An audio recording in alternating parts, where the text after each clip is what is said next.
understand not, we I'm do have sorry. we I'm do not have a saying, big agenda, and I'm I'm not glad to saying, postpone it till Vivian, I'm I'm glad to not saying postpone it's it not to on our next topic. I'm saying meeting. this is not the time for us to be getting down into it. It's duly noted and it should be added to the discussion we have at our next meeting. Fine. Please. Thank you. I see that our guest is here. She was a minute ago. Where'd you go? Karen, where did Karen go? I thought I saw her name there. She's there. Karen- I'm here, Tim. Oh, good, Karen. Terrific. And also Graham Lewis, who is one of my summer interns, who's going to be making part of the presentation. Great. Thank you for doing this, Karen. As you know, I've long been an admirer of what you're doing, and I think you've accomplished an amazing amount since you started. It seems like 100 years ago. No kidding. I give you the floor. You probably have some sort of a slide deck or something you want to I include? absolutely do. Yes. Okay. So I'll need to share the screen, and then I'm gonna. Graham will do some of the talking, but I'm gonna, I'll do most of it. So I'll just let him talk through some of the pieces. Can we? This technology is. How do we, Chris? How do we get Karen? I don't know if Karen is able to run the thing herself, or whether one of us has to do it. Depends on how you've got it set. Karen's the co-host. She should be able to share. I think I am screen sharing it. You are now. Yeah. Oh, fantastic. All right. Let me go to let me move Go for it. Guy out of the way and slideshow. There we go. So this is not terribly long. I'm going to give you a little bit of background here. And there are a couple of different things going on right now. We have not put in slides related to the recovery period, the post-COVID-19 future, but those are things that are very much on our minds. I have a wonderful team of interns working this summer. Graham, who's joined us tonight, is actually working from Georgia. And one of them is in Wisconsin, another one is in Baltimore, and they're all working to help restore passenger service here because they see it as something that is going to be a model for the rest of the country. Great. I always show this picture. The train campaign really began in China because I took a train there to a beautiful area where there was this very dynamic place called Hangzhou, very beautiful too. And I came back to the Berkshires and I thought, if we had trains, and it was about that time that there was the first percolating effort to restore service on the Housatonic line. So the timing was right. I wrote a newsletter that went to people all over the world. I got a lot of response. And so I did what anyone does when you start a campaign nowadays. You have some t-shirts made. You start a blog, you start an online petition, and you get some t-shirts. So I had all my employees, I dragged them out in the snow for the photo shoot, because of course you got to have images. So anyway, that's Great Barrington in 2011. Our mission is very simple: to foster rail transportation networks that connect communities across the Northeast. That's Bob Rush in New Milford, who's been working on this since passenger service stopped in 1971. Our vision is to support rural communities and small cities by connecting them to surrounding areas and urban centers, economically dynamic urban centers, and socially dynamic, intellectually dynamic. We also have a strong focus on sustainability. That's us at the Climate March in New York in September. This is where I'm going to hand over to Graham. Graham and his colleague Ethan in Wisconsin have really they're very interested in economics, and have been doing a lot of research. But this particular slide was made some years ago by the leadership team at One Berkshire, and it just emphasizes the various positive effects that rail transportation has. This is, if anything, all these benefits are greater, and of course decreasing things that are problematic. So Graham, jump in. You just need to unmute yourself and I'll just move this along as you speak. Okay, perfect. So for transit-oriented development, it's, you know, a type of urban planning. So it's really focused on the areas around train stations and how they're affected by different passengers. And so this jobs creation kind of ranges pretty broadly. So first you have the direct jobs that are created, which, you know, begin with what you might expect. So station managers, engineers, conductors. And then the more indirect jobs, or for example, say there's a local like coffee shop near the train station and they get busy and they hire one additional person. So it's kind of harder to capture in research, but there's still an interesting field that's looked at kind of the different benefits of train service and the magnitude of those benefits. If you go to the next slide. And so measuring economic values of transit is by an economist named Dr. David Lewis. And so it argues the economic benefits from rail are really broken down into 3 categories. And so the first category is land use. And so these are facilities that, you know, lead to increased property values and higher qualities of life. So for example, if you have a train station, you have local businesses near that train station, the passengers that are coming off and that are within walking distance, you know, they can go to those businesses and they see increased revenue, increased property values, and things along those lines. And so the second one is affordable mobility. So for low income people, you typically see with low income earners that they spend a very, very high proportion, if not all of their income. And so with spending less on transit, they're able to use more of that income towards other sources around the town or around the local city. So you can typically see, for example, people who use most of their income on more expensive means of transit can then use it on more food or, for example, school lunches. And the third one is congestion management. And so this is the impact of reduced road congestion with decreased accidents. And so, for example, you see now more reliable travel time, decreased emissions, and actually decreased maintenance requirements along the roads. And then in addition, a lot of towns have actually noticed decreased lawsuits from traffic crashes. Since you do, for cities that really have large scale train implementation, you do see a sizable decrease in the amount of cars on the road. So we go to the next one. So he broke it down by studying a proposed light rail in Cincinnati, Ohio. And he was able to obtain the varying measures, the varying, you know, orders of magnitude for the changes. And so congestion management was 63% of the total benefits. Affordable mobility was 18%, and then land use was 19%. So understanding that actually carries over into the next research. If you go to Oops. And so, oh no, it's good. I was if you could go to the next one. Yeah. Perfect. Okay. And so in Rail Transit in America, the Comprehensive Evaluation of Benefits by Todd Littman, who's the founder and director of Victoria Transport Policy Institute. So he listed all of the benefits of rail that were supported with previous research and documentation. So the first one is the congestion impact, which, you know, was 63%. On the slide we just saw. And so according to regression analysis by the Brookings Institute, so they found a positive relationship between increasing bus mileage and congestion costs, and a statistically significant negative relationship between rail mileage, increasing rail mileage and congestion costs. And so this was found actually across multiple cities in their study. And so then the consumer financial impacts, this actually kind of ties, this is somewhat similar to the one we studied earlier, in that the people in cities connected with rail spend, you know, a lower proportion of their income on transportation.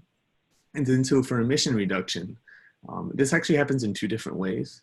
So for example, rail uses less energy per passenger mile than buses or cars, but then you also have to factor in, this also helps see why implementing train service has, you know, you see a major decrease. And it's that not only does it use less, but everyone who travels on rail would have driven, or well, most people who travel on rail would have driven had they not had the opportunity. So you do see further reduction from just less people on the roads. And so if you go to the next one. Oops. What's happening? Uh-oh. There we go. All right, perfect. So increased property values. This is somewhat similar to the one we saw before, and this is the values of property near and around train stations actually increase after implementation. And then this also feeds into community redevelopment. So if you do time series on different towns where rail service is implemented, it's usually a precursor to increased community development because it's an ease of access. And especially this is true for towns that have attractions that bring people out, like say, for example, hiking or mountains, or I guess where I live, it would be the beach. But in towns that would bring people away and to travel and kind of tour there. And so then the other one is safety impacts.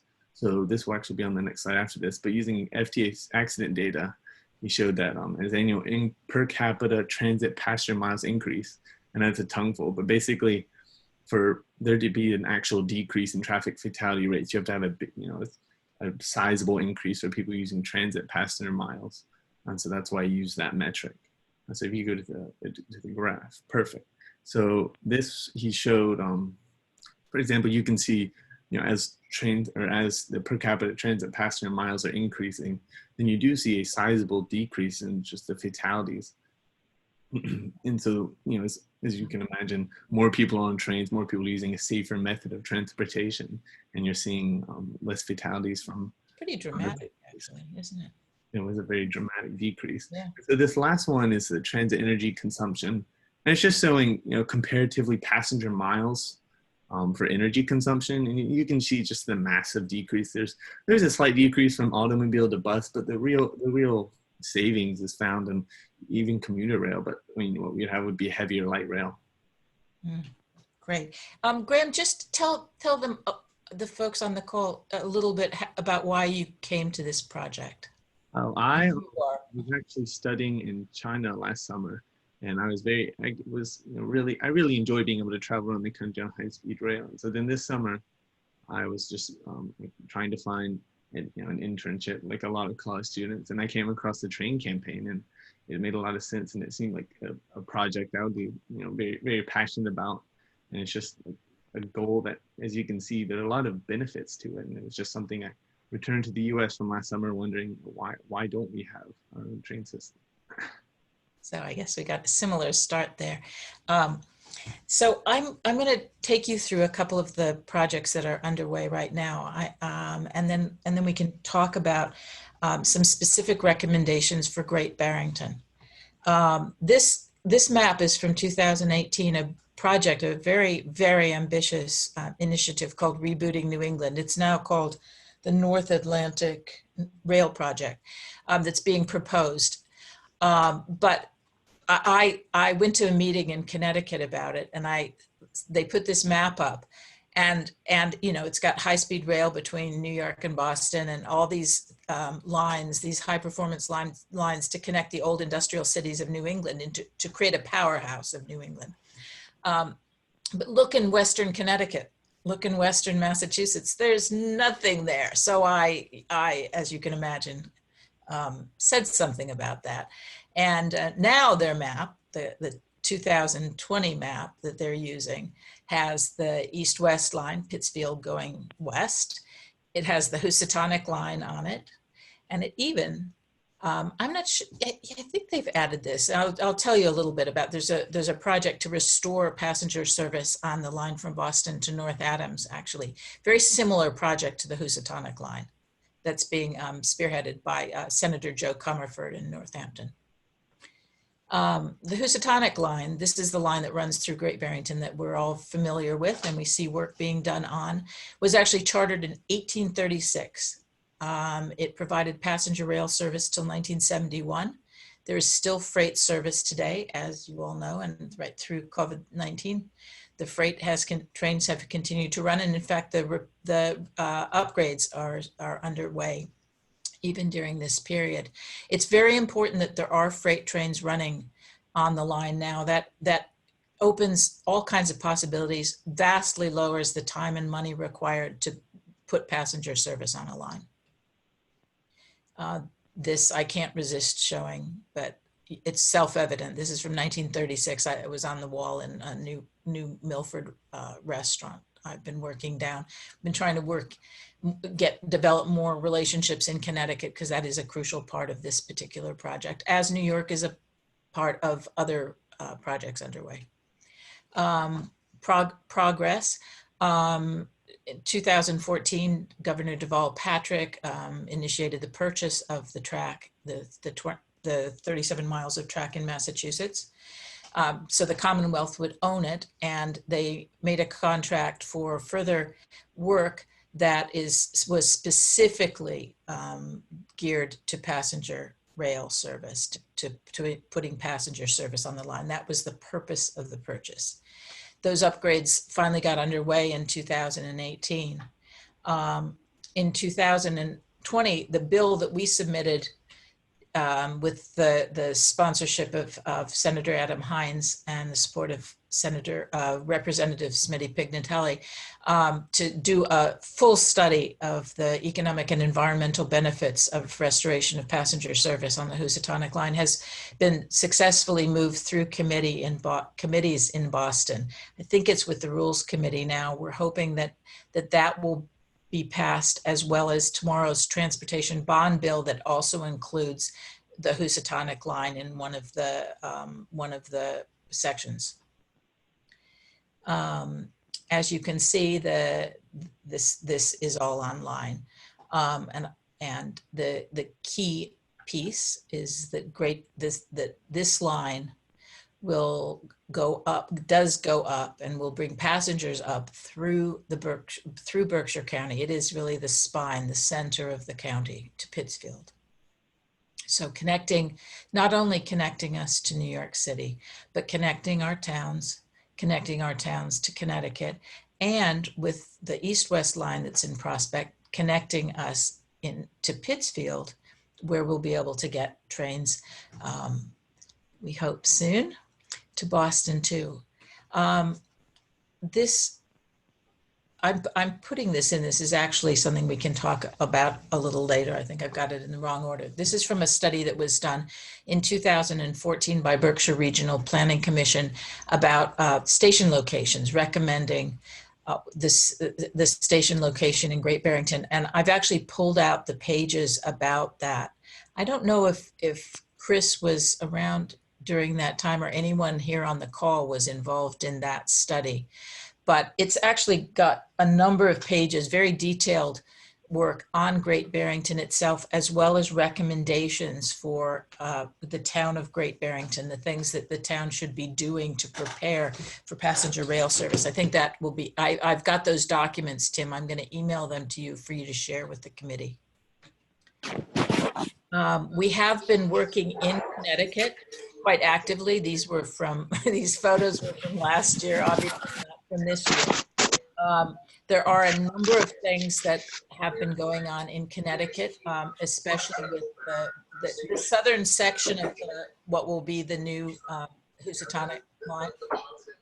So this is something that is really a key, has been a key goal of ours, is to become as active in Connecticut as I just want to, Karen. Tim or Chris, you guys would have permission. You would have access to mute everybody, and then Karen, you would unmute. Somebody's got a lot of background. Chris just muted Tim. So Chris or Tim, can you mute everyone? I'm muted. There's someone else. Was Nan Wiley mute? I don't know. Karen? Sorry, Karen. I'm quiet. Okay, so go ahead. Okay. All right.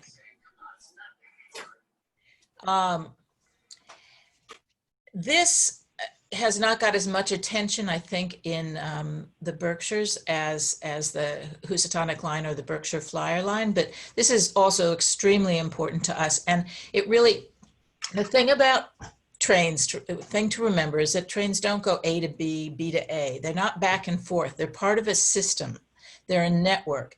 And one line can amplify the benefits of another line. Having the line from Boston, a good regular daily service to and from Boston, will amplify the benefits we get from service to New York.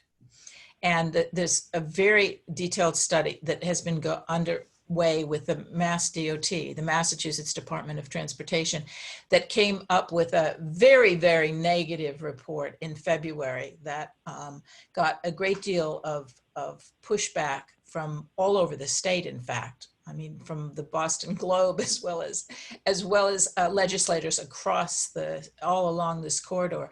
But they just last week released a document that is about as different from that as you could imagine, that really says that this is a real, a live project, a realistic project, a project that that they want to see underway. This change of heart is partly to do with public pressure. It's also to do with the fact that during COVID-19, both the CARES Act and other legislation that's underway is going to devote a great deal of recovery funding to passenger rail. And it was very important to make this project not just a study, but a viable project that could be funded. And we are fortunate. This is actually now slightly out of date. This was just in January, I had some friends from China came and took the Lakeshore Limited to Pittsfield to come to visit Great Barrington. This is our congressman, Congressman Richard Neal of Springfield, but our congressman, who is the chairman of the Ways and Means Committee in Washington, in the House of Representatives. And he has taken rail very much to heart. He has released a bill that is focused on infrastructure. In fact, Representative Seth Moulton of Eastern Massachusetts, as well as Senator Edward Markey, we have 3 Massachusetts legislators in Washington who have been pushing for rail very strongly, and including the projects that we care most about. In Senator Markey's press release, he specifically mentioned the Housatonic line. And I want to emphasize that a sustainable future depends on rail. This is our bumper sticker, and this is pointing out that there are issues that are ahead that will make it absolutely vital that we design our transport systems, as well as other systems like food systems that came up earlier, to deal with and ameliorate the effects of climate change. This is something that actually the interns are working on. We're pulling together material on that because it is incredibly important. And one of the things we've done, we've really become very involved in organizations outside the Berkshire County. So we helped found the Western Mass Rail Coalition, and we're actually working with Transport for Massachusetts and with the National Rail Passengers Association now. So everyone knows about Great Barrington. I make sure they hear about Great Barrington and they hear about the Housatonic line. Thank you very much.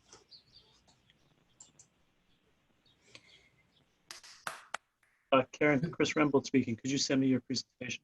Yeah, of course. Karen, thank you. That was fabulous. Do you want to take questions now, or what would you like to do? I would like to, and I'd like to specifically talk about, and I'll send this in a document. I think you'll all find these materials about the station locations very interesting, but also these things are coming. I know the select board wrote a letter in support of our bill on Beacon Hill, which is really, really helpful. We need to be thinking about what comes next. There are a couple of things. One of the things that has come up frequently and hasn't been dealt with at our kind of rural level, small town level, is the last mile. There's lots of talk about it. Actually, I was on at an online conference this weekend, and they were talking about last mile, but very much in terms of cities. How do we get people? If people get off the train in Great Barrington, how do they get where they're going? Or they get off the train in Lee, or they get off the train in Sheffield, but in Great Barrington. And how do we make sure that having trains here is a real net positive for our community? I mean, it will certainly stimulate economic growth. You can see, I mean, my experience right now, there's so many people here, and even people in my neighborhood saying, I'm going to make this my full-time home. I want to work from here. My passion is the rural-urban connection, a healthy rural-urban connection, because I think it's not been healthy. We've had congestion, we've had way too much money in economic activity in cities. A town like Great Barrington has the potential for a great deal more sustainable economic activity, and people could do all sorts of jobs and have the kind of quality of, not just quality of life for them, they can contribute to this community. They can contribute their smarts, their skills. We want them here. We want these people here. We want them to be able to engage and to create jobs here for local people. So I'm very concerned about figuring out how the town can prepare for this in terms of traffic. And I also think vocational education is going to be very important. We should be thinking about how to educate our youth for the world that is ahead.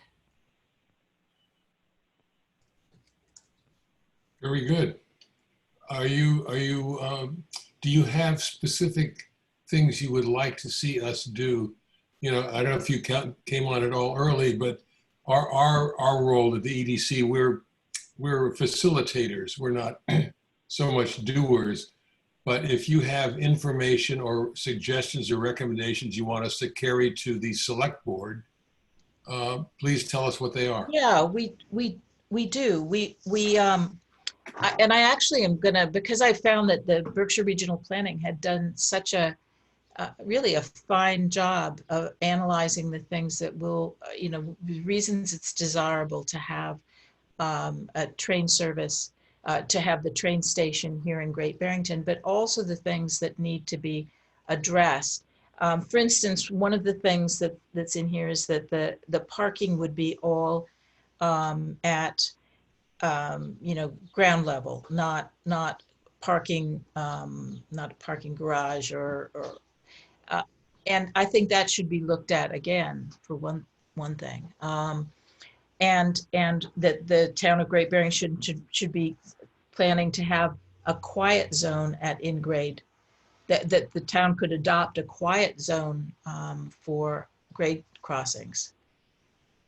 I don't know much about that, but I mean, this is the kind of thing that the town could be thinking about now.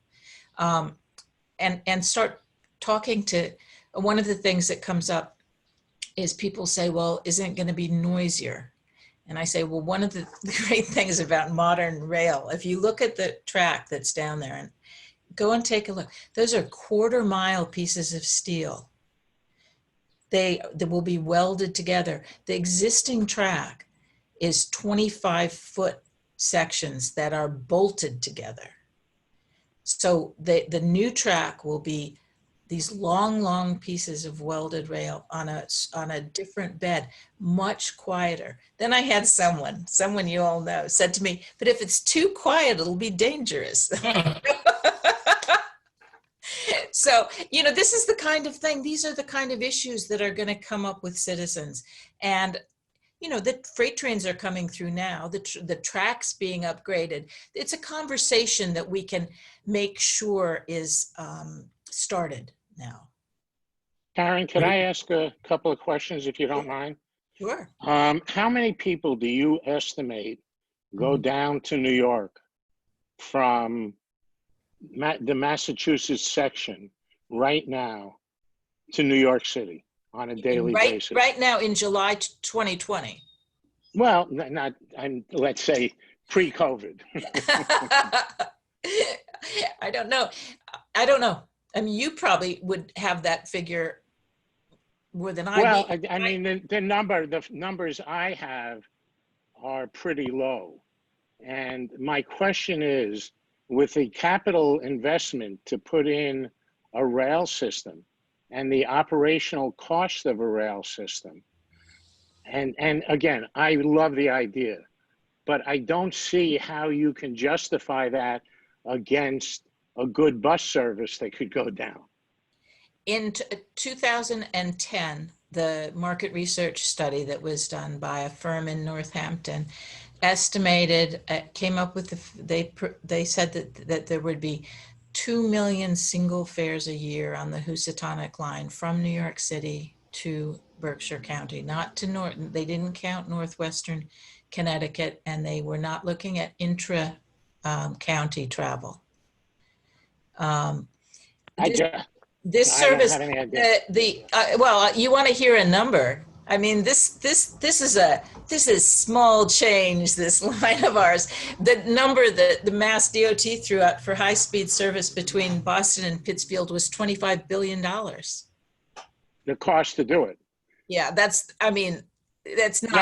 No, but that's happen. really where I'm going, Karen. I love the idea. I think that, I wish I had been here when the trains were running, but I got here after that. And my question is, I applaud all the work that you're doing, but when I know that the cost of running a bus is $5 a mile, how can you justify a train? I can justify it in many ways, but I mean, that's not, I will just throw in a tidbit related to buses that's rather important, because I'm not opposed. I think buses actually have an important role to play.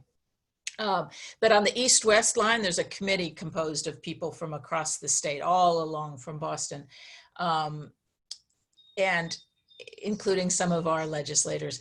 And they apparently, they have the Western Mass, the Berkshire County folks, were one of the alternatives for the east-west line was going to include buses from Springfield. There'd be train to Springfield and then buses the rest of the way. Oh my God, the fury over this. No buses. I mean, it practically came in with signs. And I was the one who I really riled some of my colleagues by saying, maybe we should have buses for a while. Maybe that would make sense. Well, it also seems to me that if we could get like Hampton's Jitney, a Berkshire's Jitney, that started here, maybe was not Peter Pan, and was going down there, we could start building up the ridership so that when the train did come along, you'd have many more people who were doing this. Right, but the focus of the rail initiatives that are underway in Washington and right now are to really all these big proposals are to really activate economic activity across the region, and in fact across the state, and in fact to spread things out, to reduce congestion in some areas, to level out the issue of unaffordable housing in Boston and New York. So to shift things in a way that creates a better balance. I mean, as I like to say, we want the best of both worlds. Cities offer a great deal, and rural areas offer a great deal, and smaller towns and smaller cities, if they have sufficient population, sufficient human capital, sufficient jobs. We need jobs. I know we have a lot of people moving up here who are working remotely, and that's great. They contribute to the local economy. I hope they get involved in the community and give back, but they're not creating good jobs here. And what I want to see is the kind of transportation system, the connectivity, both physical and virtual, that will encourage people to come here, start small businesses or move small businesses here, and create good, well-paid jobs that people work regular hours. They can have, raise families, have kids in the schools, be part of this community. I agree with them, totally. But I don't think that just trains, just some connectivity is really what's important. So, I mean, this is such a massive project. And Steve, the cost of doing this is... The cost of doing what? The Housatonic line is, Steve, have you seen the numbers on what's going on? And this is nothing. This is low-hanging fruit, and I mean, that's wonderful. It's a delightful thing about this project. It's so much, money has already been put into it. Work is already being done. There are no right-of-way issues or none of these, it's a very straightforward, it could happen very quickly and at a cost that is minute compared to virtually any other project you're going to find in the country. Karen, let me thank you. I think this is all fantastic. Great. Rather than getting down into the weeds on whether it's economically feasible or not, have you found in what you're doing on a local level, because you live in Great Barrington, are there are there people that you talk to who think the idea of having better connectivity, let's just say just to New York, because that's where it started, are there people who think that would be terrible, that it's going to ruin our community? Occasionally I've talked to someone who felt like that, because only when they thought it was, they have this idea that it would be day trippers, just tourists coming and wandering around and doing what? Buying marijuana and eating ice cream. I don't know. What's wrong with that? That's fine by me, I don't care.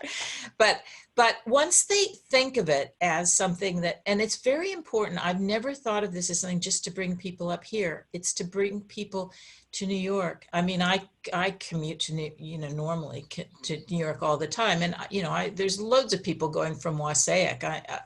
Loads of people. That parking lot is full of Connecticut and Massachusetts cars. But here's an example. I talked to a neighbor who I know only very slightly, and this couple, they both are professors in New York, and have a kid in school in New York. But because of COVID-19, they've been up here. So they've been coming up for weekends for years and years, and working in New York. And now they're doing teaching remotely, and they will go back to New York. And there's the issue of the school. But what they said to me is, we would like nothing better than to reverse our old life. Spend a couple of days a week in New York, but live in Great Barrington.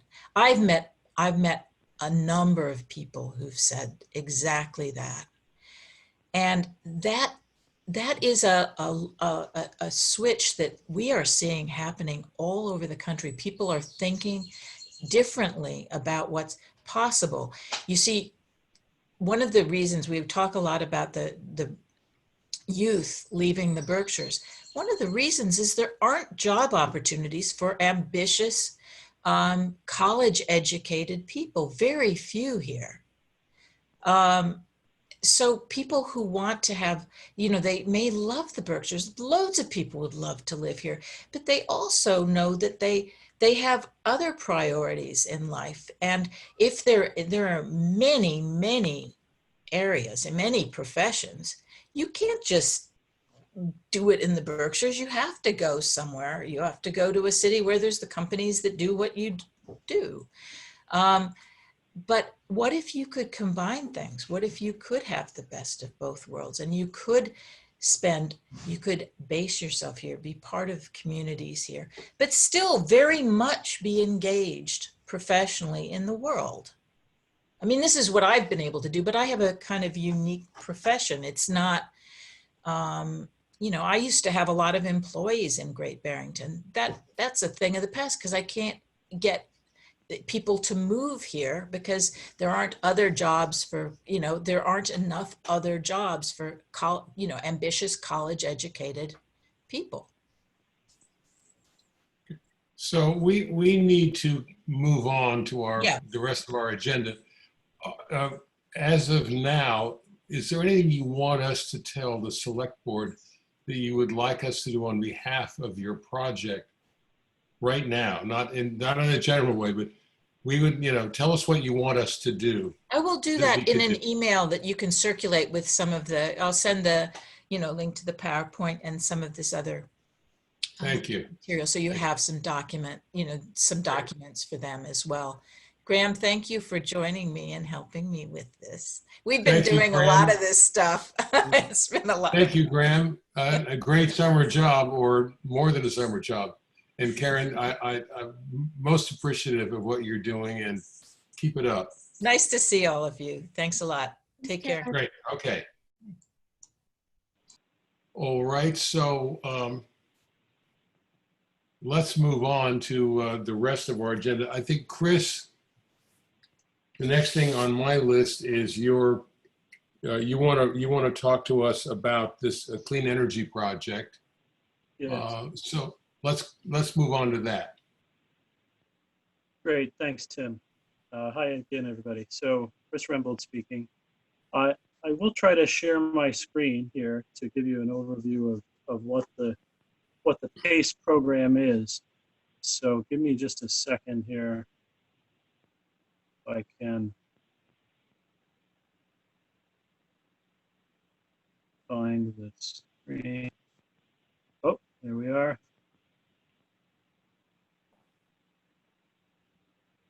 And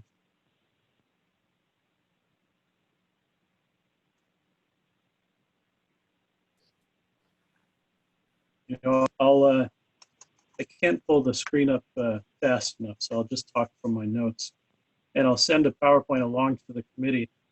I'll describe this PACE program, which is called the Property Assessed Clean Energy Program.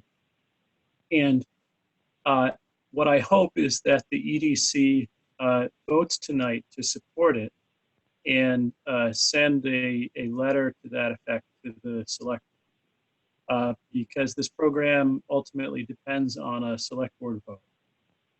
So the PACE program is a way for certain types of properties, commercial properties, nonprofit, multifamily properties, to invest in clean energy improvements for their property. And those investments, that funding is paid back based on the amount of money they save on their energy. So it's a pretty new program. Other states have implemented it widely across the country.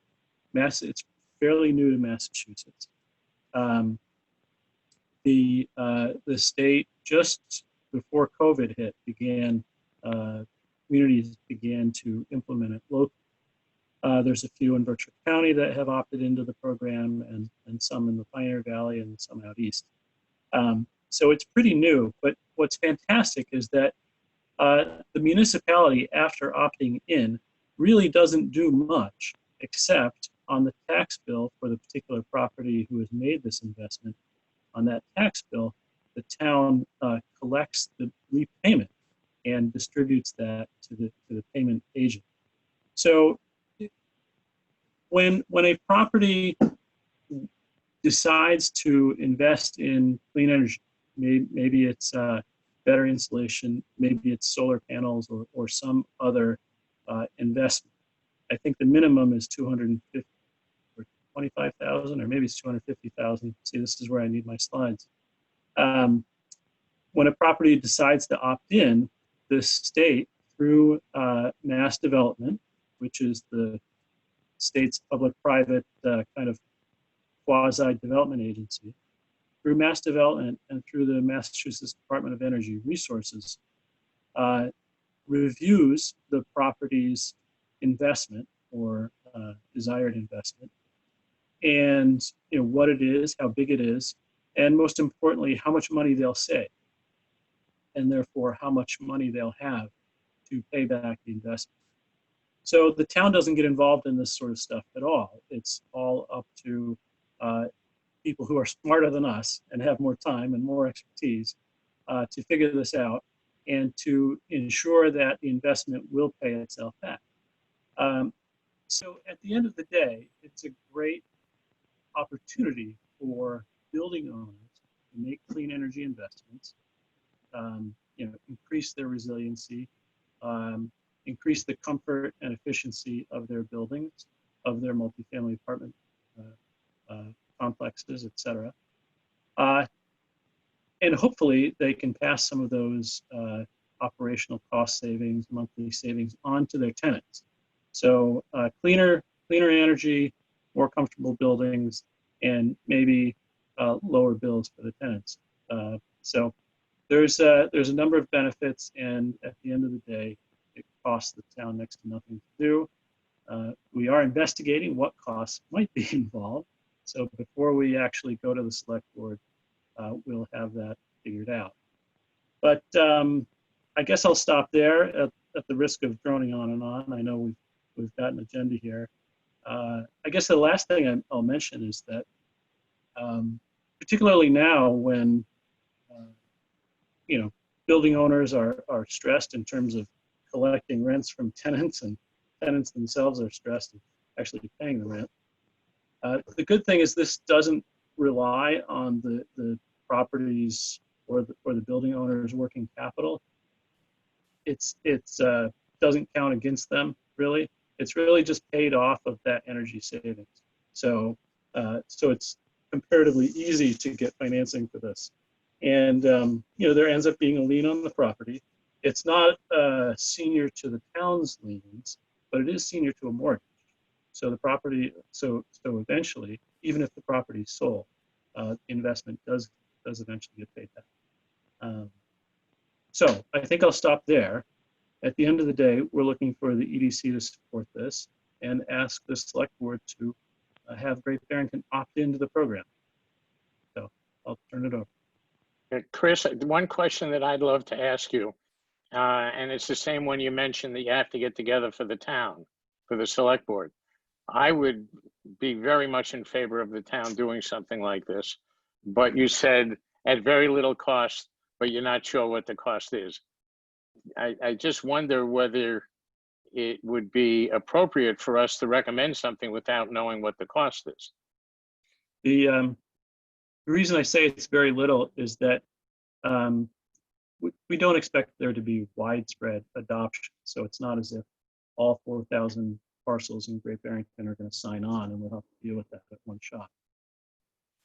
Chris, This is essentially a system of our tax payment software, and whether or not we need to purchase the Munis module. Munis is our tax financial system.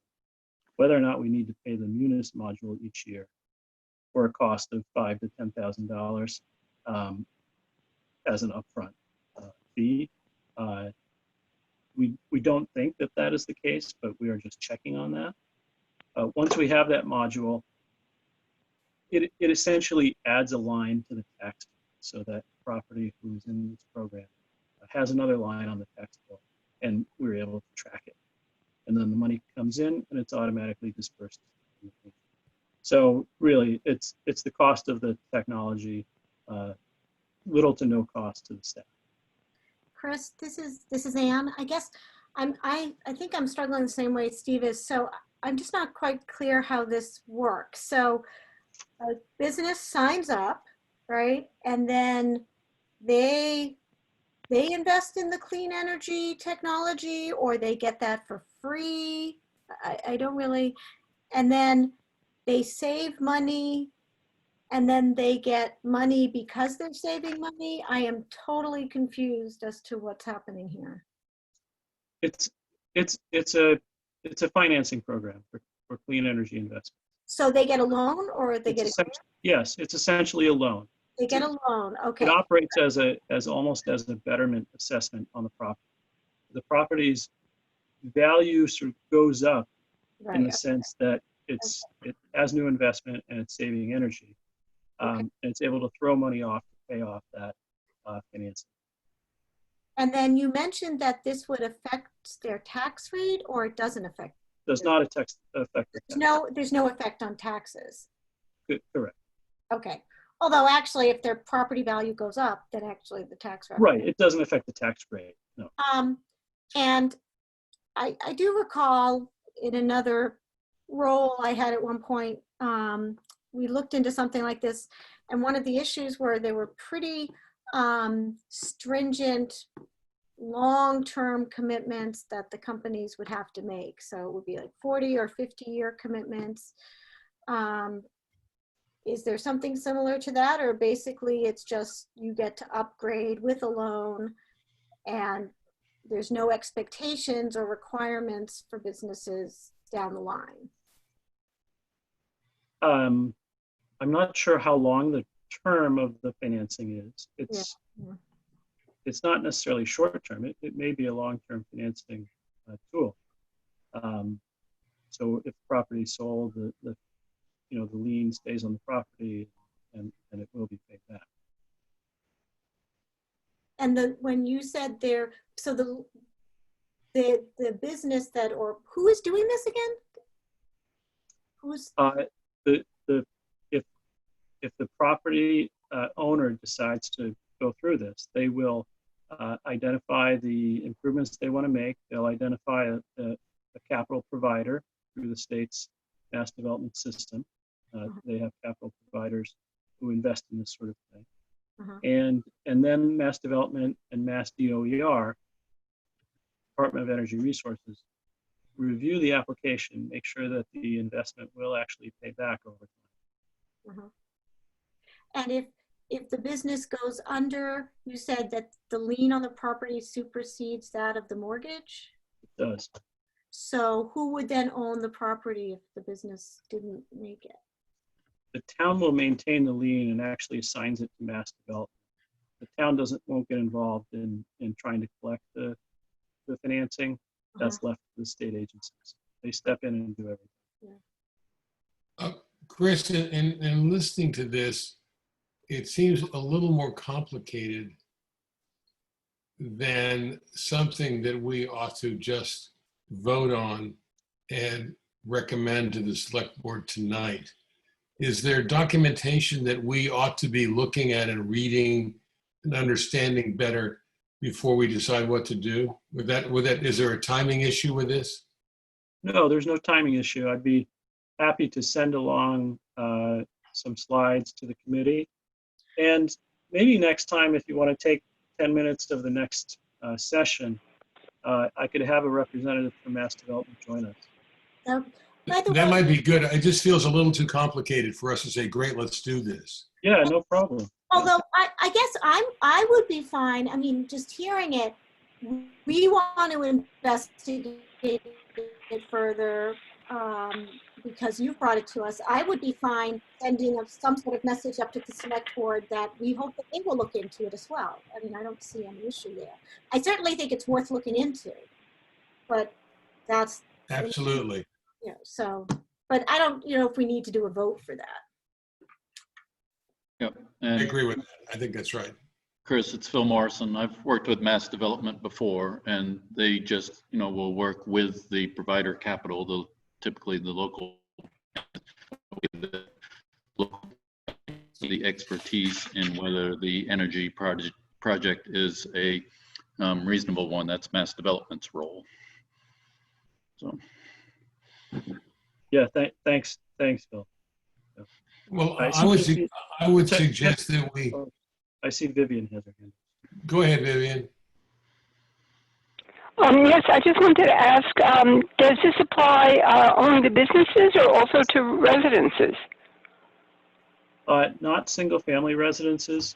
It applies to commercial properties, multifamily properties. So, for example, if somebody were to build a 6, 7, 8 unit and up sort of apartment building, they could take advantage of it.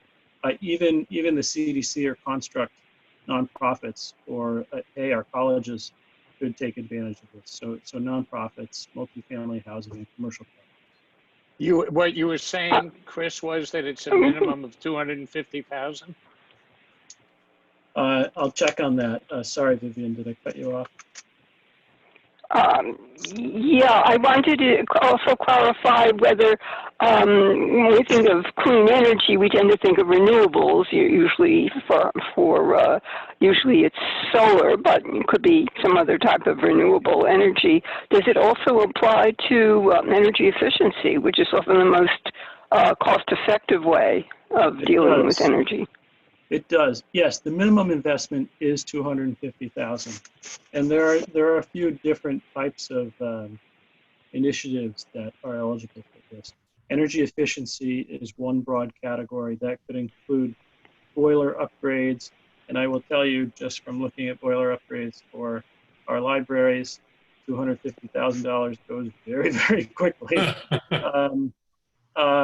So you could do energy management systems, HVAC upgrades, lighting upgrades, ventilation, air sealing, but you could also do investment into renewable energy projects like solar panels, solar hot water, which sometimes make more sense, geothermal energy systems.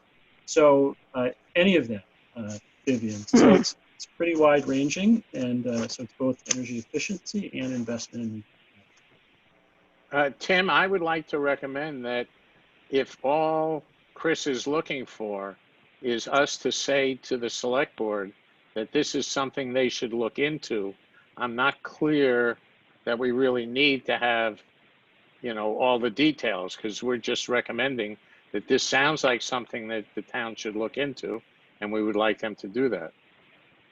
I think that's fair enough. Is, you know, we don't. I think from the conversation, it's clear that we don't know all the details. But if all that the select board needs to know is that we think this is a very promising area to pursue, I think we certainly can say to them, you guys should look at this and you can evaluate it. And if you want more information that's specific, kick it back to us and we'll look at it and come back to you. Well, I'd like to make a motion then that we ask the select board to look at this proposal that Chris has brought. Right. Do we feel we need to vote on this? Go ahead, Phil. I'm sorry. I was just going to second that. So, Do we feel we need to vote on this, or is this something we could just, you know, kind of informally say, go ahead and look, and if you want further input from us, we will give it to you. I would suggest you do vote on it so that it's a formal recommendation from this committee, assuming that's what this committee wants to do. Also, I'm going to abstain from that vote since I don't want to recommend it to myself. And then I can speak for this committee to the select board, however you vote. Well, Steve, then do you want to sort of formulate a motion that says that based on our limited understanding of this, we think it's just something the select board should look into.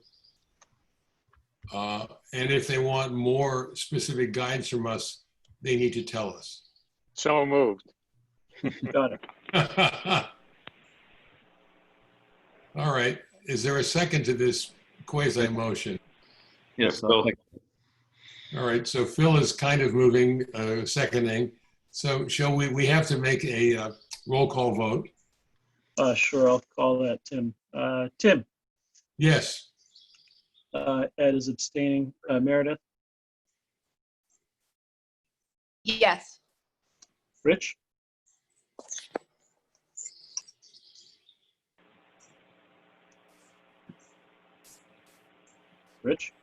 You're on mute. Chris, Yes, I'm sorry. thanks, Rich. Phil, Yes. Steve, Yes. Ann, yep. and Vivian. Yes. Thanks, that's unanimous with one abstention. Excellent. Thank you. All right. I think that is the signal to move on to our next item. Joe, are you still with us? Yeah, I'm still here. Good. Excellent. So just to take a small recess from Chris, who will be coming back in a moment, I've asked Joe to talk to us about the latest activities for his far-flung empire, which is, I think, really great. And so, Joe, please tell us what you're doing since the last time we talked.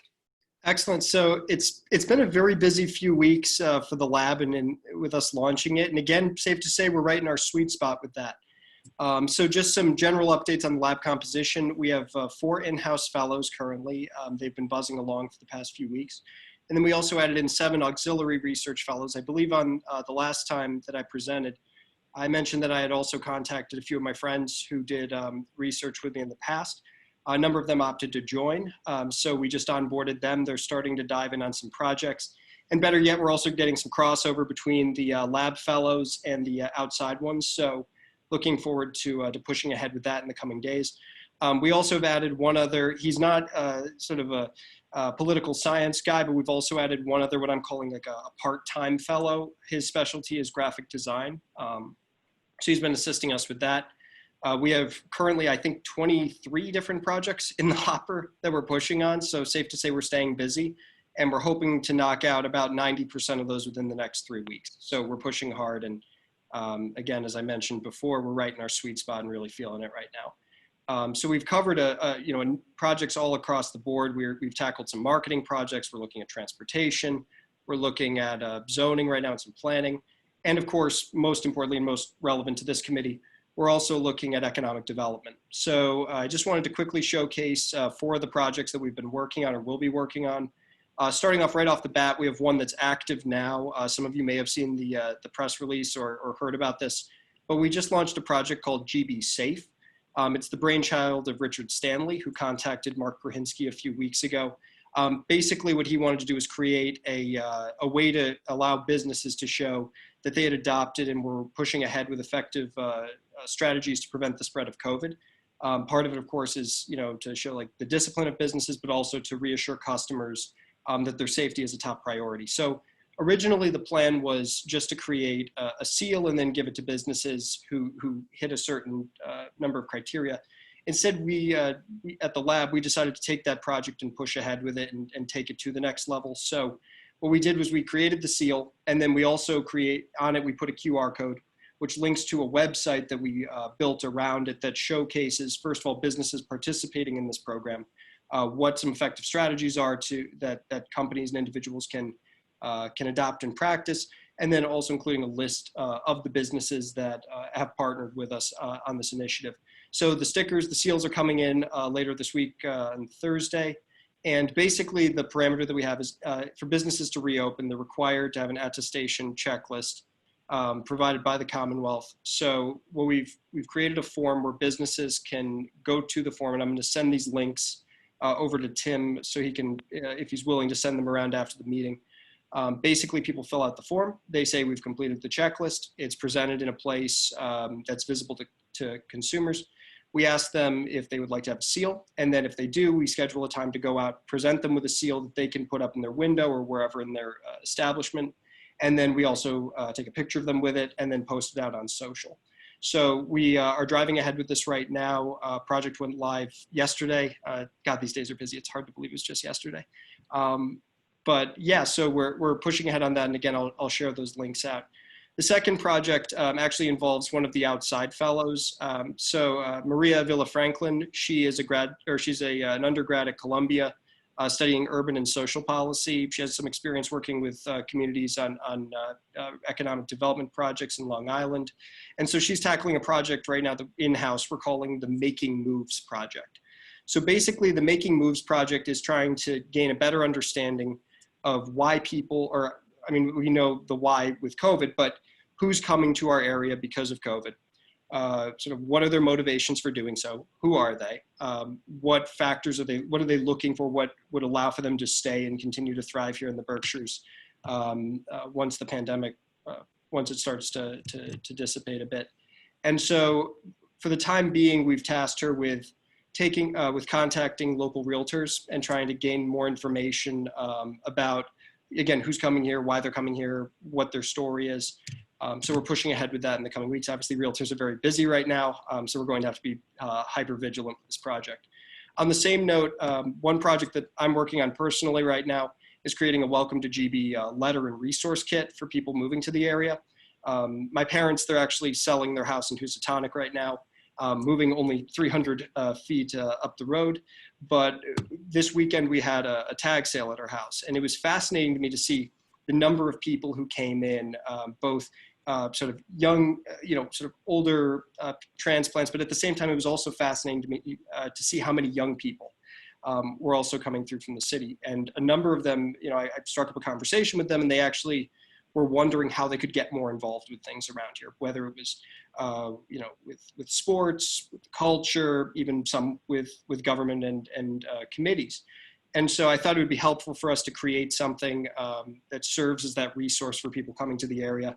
It at least gives them a point from which to start and where they can proceed from there. So I spoke with Tim earlier today. I'm hoping to have a draft of this over to him by end of day Friday. So that's one push.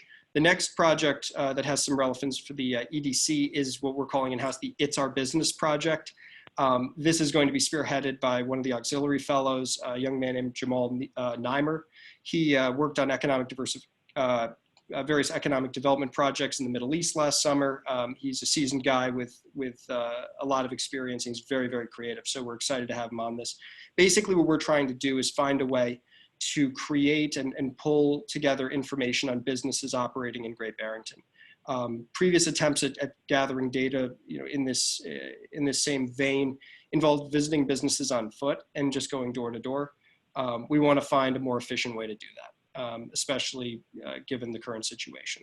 So I have a call with him tomorrow to discuss first steps with that. So we're excited about that. And I believe, just checking my list here, for the timing, that covers everything. I don't think I'm missing anything. So again, busy week so far at the lab, very, very busy few weeks to come, but we're excited about that, and certainly more than happy to provide additional information on any of these projects or provide updates as we proceed. So. Thank you, Joe. Do any of you have any questions, comments, suggestions for Joe based on what he just said? I know I have some. Anybody? No, just want to raise your hand. Hi. Joe, whatever happened to the advisory board? Vivian, just 1 second. Could you turn your computer speakers off? Oh, sure, sorry. Okay. Thanks. Whatever happened to the advisory board? Sure. So the plan right now is to build out the advisory board in the next week and a half or so. Admittedly, and I will complete on this once projects started coming in at us, I pushed that to the back burner, just so Sure. we know what was flying in. But again, I'm still very, very conscious of it, and I am going to build it out. Any other comments? Ed, do you have something you want to add? No. I just want to say a couple things from the perspective of someone who met Joe, like, I don't know, 2 or 3 years ago with Ed, when he was enlisted to help us work on broadband on Main Street, and left and has returned, and I think has become a powerful resource for the town. And I was, I guess the word is distressed to learn that he's not staying forever, that he's actually going on to other things in September, far, far away, may come back, may not. And I think, and I'm saying this without sufficient understanding of how government works in Great Barrington, but from my perspective, he's a complete novel breath of fresh air to what's going on for us in town. And I hope that we can find a way to continue the involvement of people with Joe and people like him, his age, and his creativity and what have you, as we go forward after the fall when he is off to salmon fishing or whatever he's doing. Also, if I can just jump in for a second, Tim. So just to clarify on all of that, so I'm heading up to Anchorage, Alaska at the start of September to work with the State Center for Economic Development there. But I will still be a resource, even if I'm across the country. One of the beautiful things sort of the work here in the lab so far is I've realized that and again, it's not necessarily a surprise, but you can do a lot of work virtually and working with people from afar. So I'm not jumping ship. I'm not disappearing or riding off into the sunset. I will still be here, but yeah, Tim is right. At the start of September, I'm going to be physically in Alaska, but still able to do some support work here. I don't know if anyone's told you this, Joe. There's nothing out there. There's no reason to leave. You should really. There's no reason to leave here. Well, Tim did mention the salmon fishing, and I'm a big salmon guy. So. All right, send a lot them. of salmon in the Housatonic, huh? I don't know about catching them, but I do like eating them. So. Yeah. Great. Thank you, Joe. Let's see. So according to our agenda, the next thing on it is the return of Chris to talk about other things, namely the bylaws as they pertain to multifamily dwellings and how the process works for for the planning board for how someone creates multifamily housing, which is a subject of special interest to me personally. It's now 7:27. We've been at it for almost an hour and a half, and this is more than a 5-minute conversation. And I don't want to cut the fun short, but I don't want to let Chris get started and then say to him, well, Chris, I'm sorry, but it's too late. We all have to have dinner.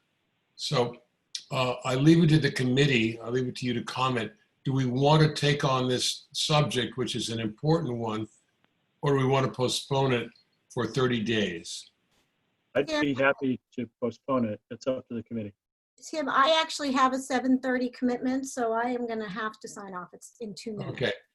It's only take a couple hours, so, but it might not be something you want to do before dinner.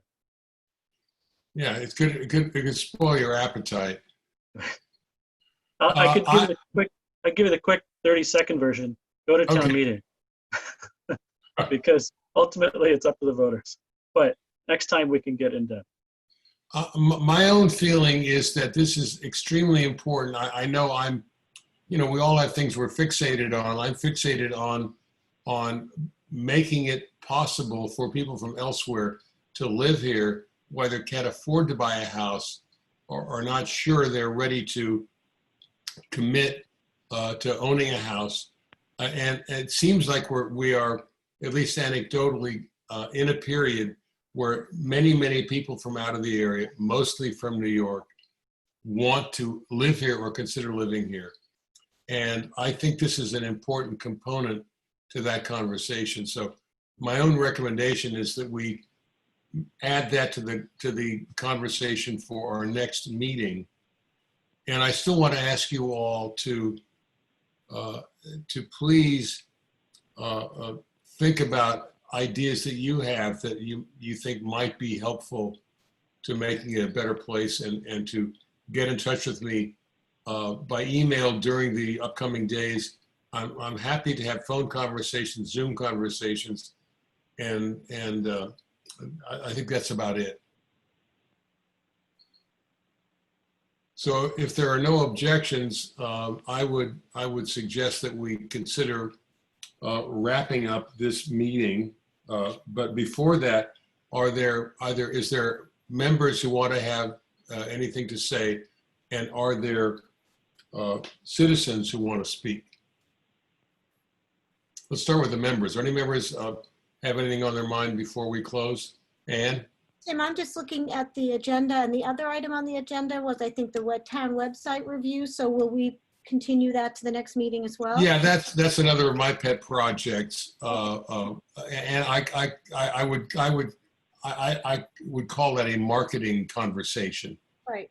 Something that I think the town could do a lot better at to make the town seem terrific to outsiders. So yes, I'm that's not gone away. It just keeps getting kicked down the road. Yeah. Okay. Yeah. And Anybody else? Just to correct, our next meeting date is incorrect on here. Well, that's the Tuesday is the 11th. Given that it's me doing it, that's not unexpected. It's August. It is the second Tuesday of August. It's the 11th. I stand corrected, and we'll try and do so in further conversations. Are there any citizens who care to say anything before we close?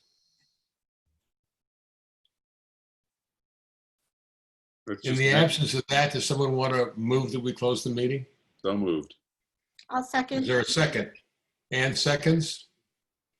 Do we don't need to take a roll call vote for this, Chris? It's up to you, Tim. I don't think you do.